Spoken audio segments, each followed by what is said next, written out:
Hi everyone, this is Aaron for Zollotech, and we're going to unbox the Samsung Galaxy Tab 2 10.1.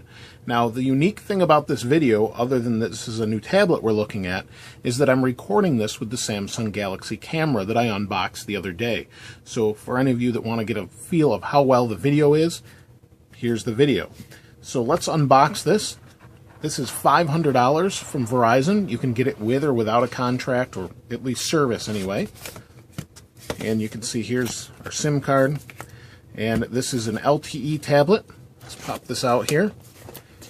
Kind of heavy to begin with, but we'll take a look at that in a moment.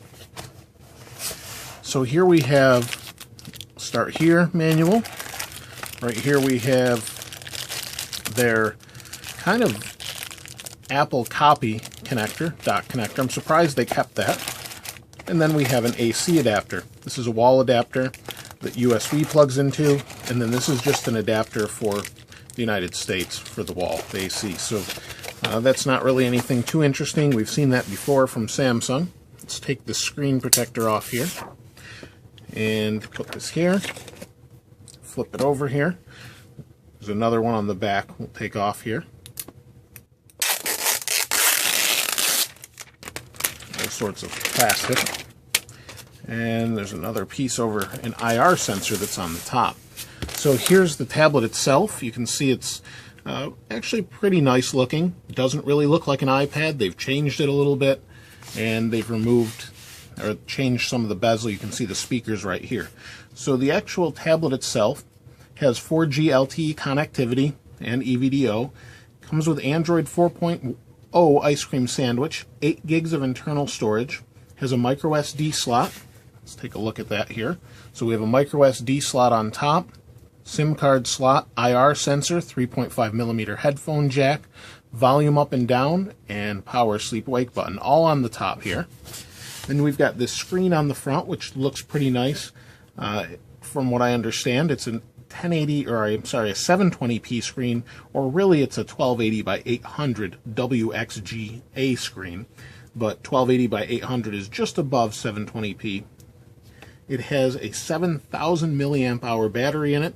That's good for about 12 hours of usage according to Verizon, and up to 624 hours standby. So let's see if we can pop the SIM card in and turn it on. So here's the SIM card. I'll just undo this here.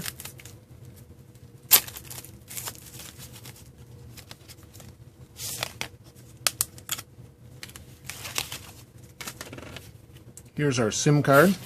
Let's see if we can pop it in here. It's micro SD.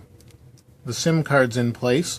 Now, one thing I wanted to show you is we have a 3.2 megapixel camera on the back. We also have a forward-facing camera, and those are more for video communications, VGA camera, not really anything great. So let's turn it on here.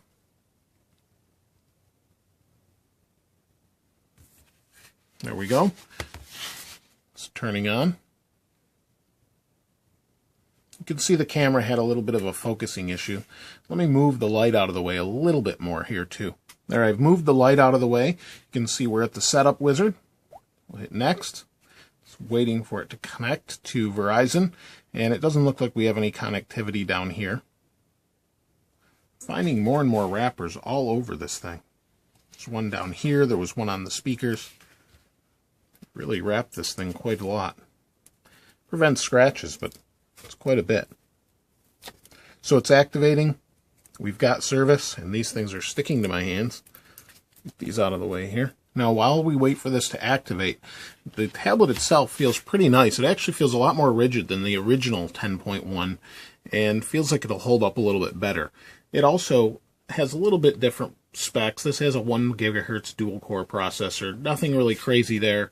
It does come with ice cream sandwich, but there should be a Jellybean update that came out for it recently. So it also has a gig of RAM inside. So I don't know why they haven't put their quad-core processor in it, but this should be just as nice, I guess.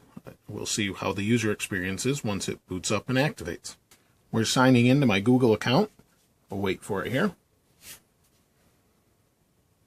This Galaxy camera that I'm recording this video with, as I mentioned before, actually is pretty nice. It looks pretty good, and I'm pretty impressed, at least from what I can see here on the screen, what it looks like. So we'll hit done, and we'll go to the home screen here. Now, I do have to say the screen, these icons look a little bit cloudy. Maybe it could be a little bit higher resolution, but it looks, or at least spec-wise, should be okay. Now, we should have the Jellybean update. This is your typical Samsung setup for this particular device. Let's go to Settings, see what we have here. We have Android 4.0.4. Let's see if we have an update. Check now. So it looks like Ice Cream Sandwich is what we have to deal with for now until there's an update on Verizon. But if any of you have used this, you know it's pretty fast. Jellybean would be real nice to have on it. And the device itself seems like it's pretty nice, but we'll check it out a little bit more in more detail later. If you have any questions or comments regarding the Galaxy Tab 2 10.1, please place those in the comments below. If you haven't subscribed already, please subscribe. As always, thanks for watching. This is Aaron. I'll see you next time.